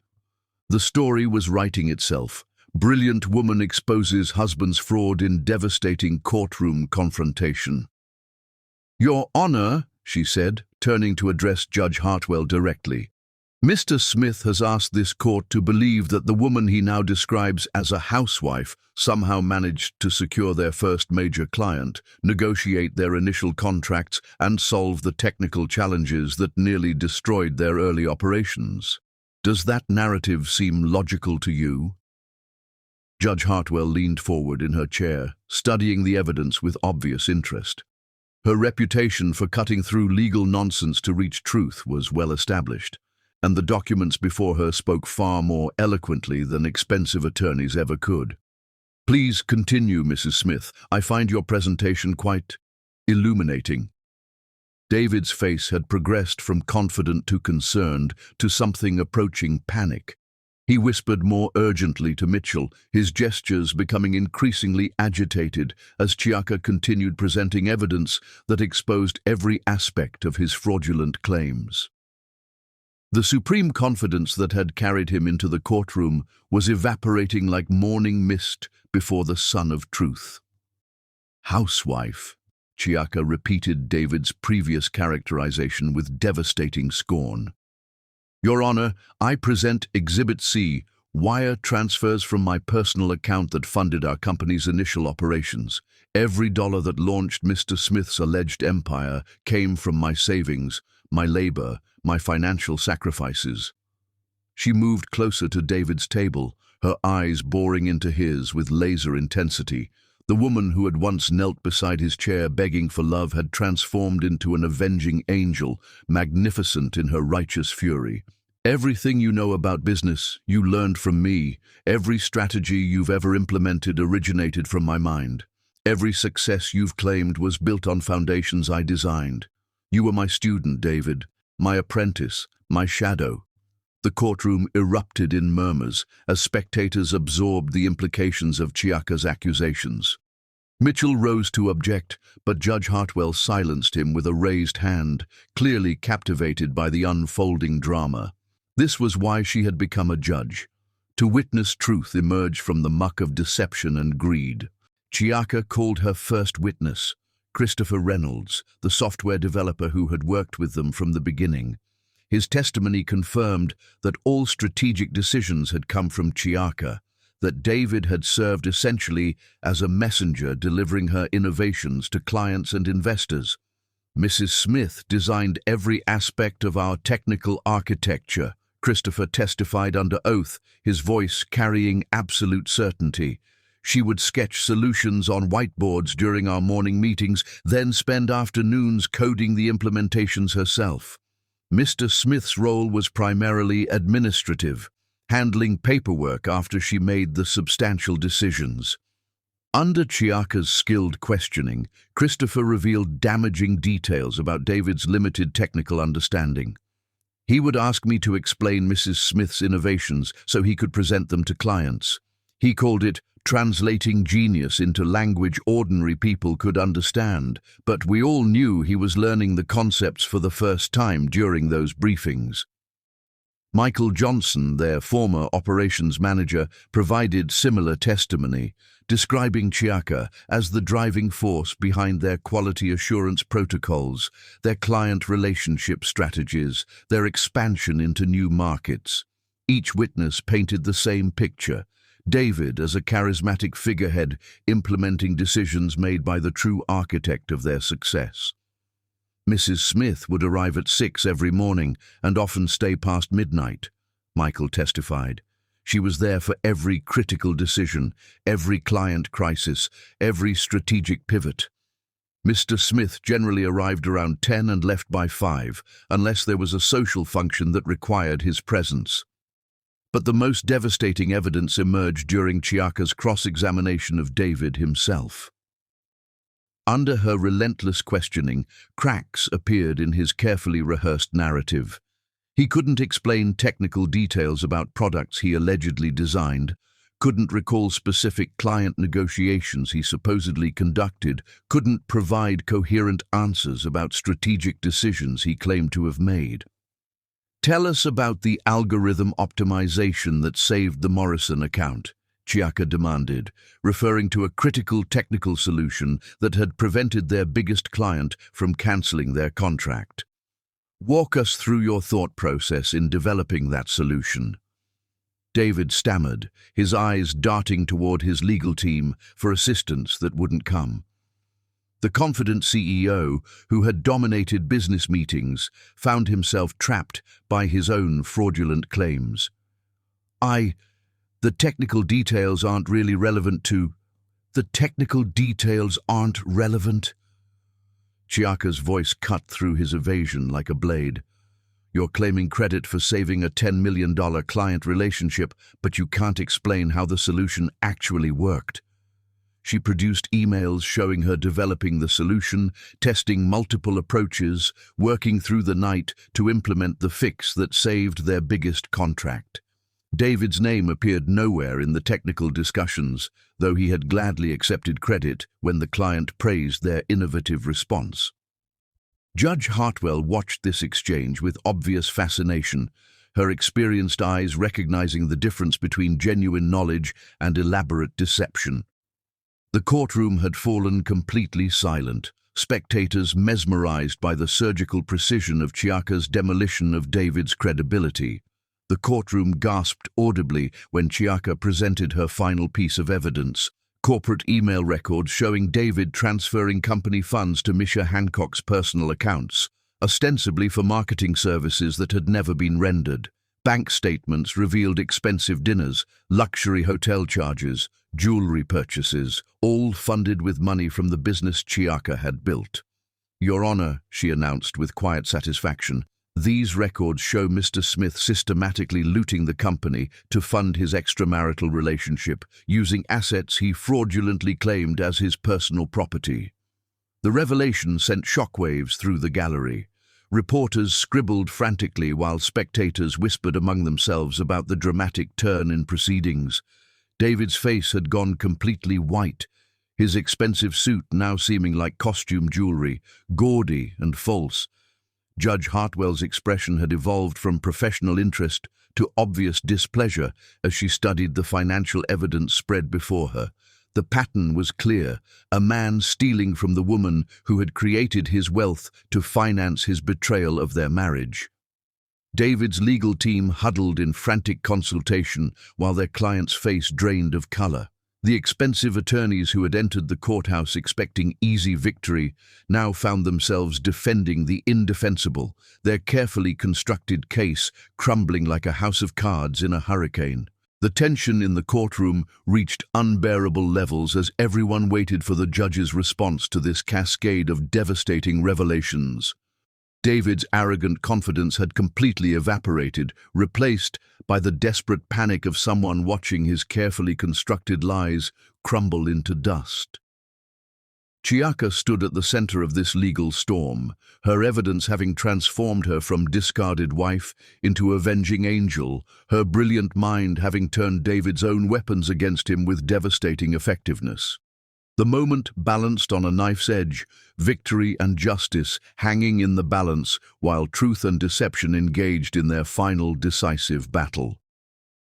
Chapter 10. Victory and New Dawn. Truth spoken with quiet authority carries more power than all the purchased eloquence in the world, and justice delivered with precision cuts deeper than any sword forged from rage. Judge Hartwell's chambers fell silent as she reviewed the evidence one final time, her experienced fingers moving through exhibits that told a story of betrayal so calculated, so comprehensive, that it seemed lifted from the pages of classical tragedy. The financial records, the email correspondences, the witness testimonies, each piece of evidence formed part of a mosaic that revealed the true architect of the empire David had claimed as his own creation. When she returned to the courtroom, her expression carried the grave authority of someone prepared to render judgment that would reshape lives with the finality of carved stone. The spectators who had gathered to witness this legal drama leaned forward in anticipation, sensing that history was about to unfold before their eyes. After careful consideration of all evidence presented, Judge Hartwell began, her voice carrying across the hushed courtroom with crystalline clarity. This court finds that the share transfer agreement executed between the plaintiff and defendant was obtained through undue influence, lack of independent legal counsel, and fraudulent misrepresentation of the document's true purpose and effect. David's face drained of color as the implications of her words settled over him like a shroud.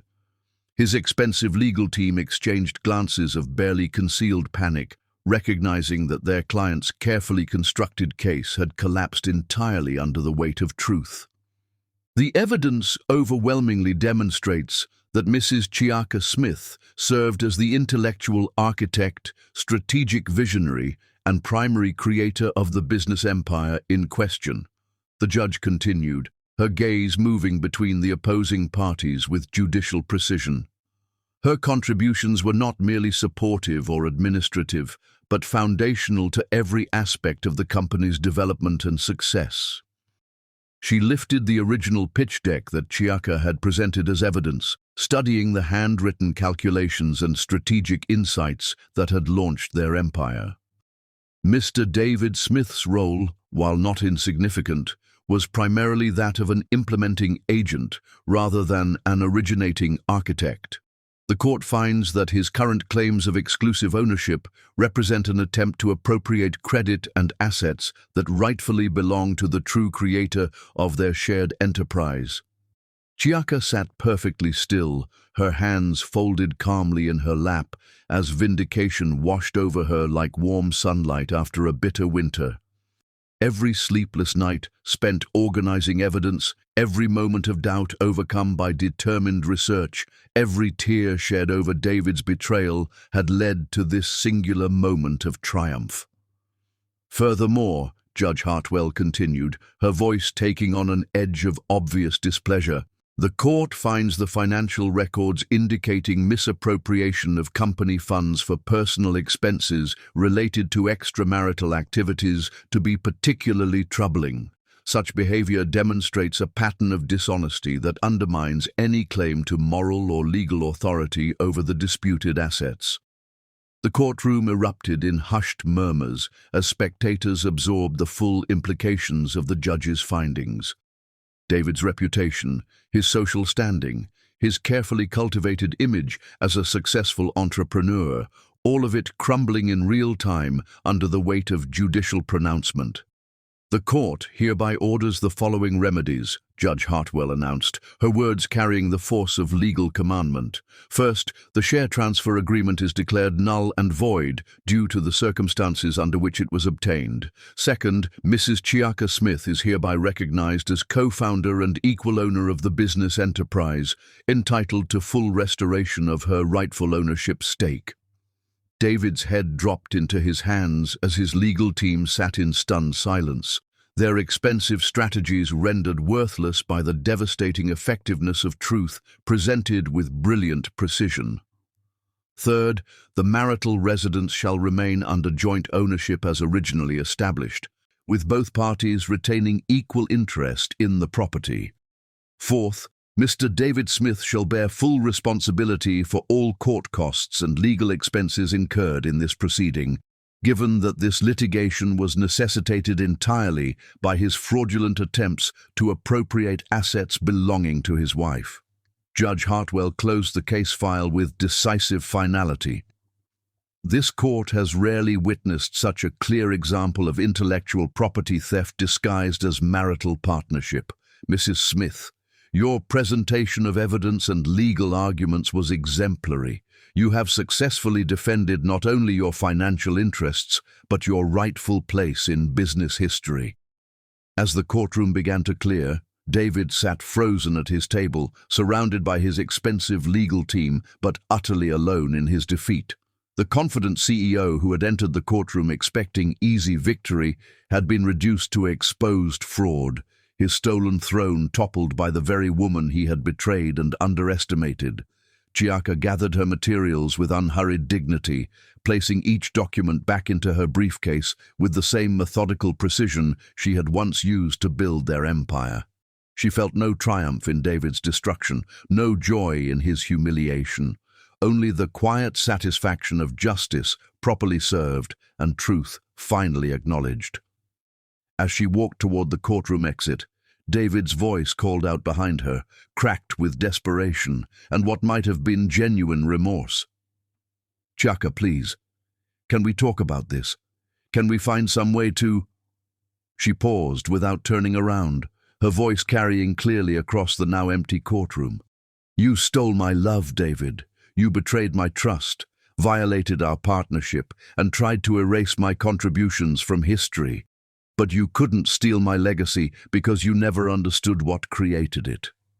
She turned to face him one final time, her expression serene with the peace that comes from battles fought with honor and won through intelligence rather than malice. "My story belongs to me again. My achievements bear my name. My empire stands on foundations I built with my own hands and my own brilliant mind."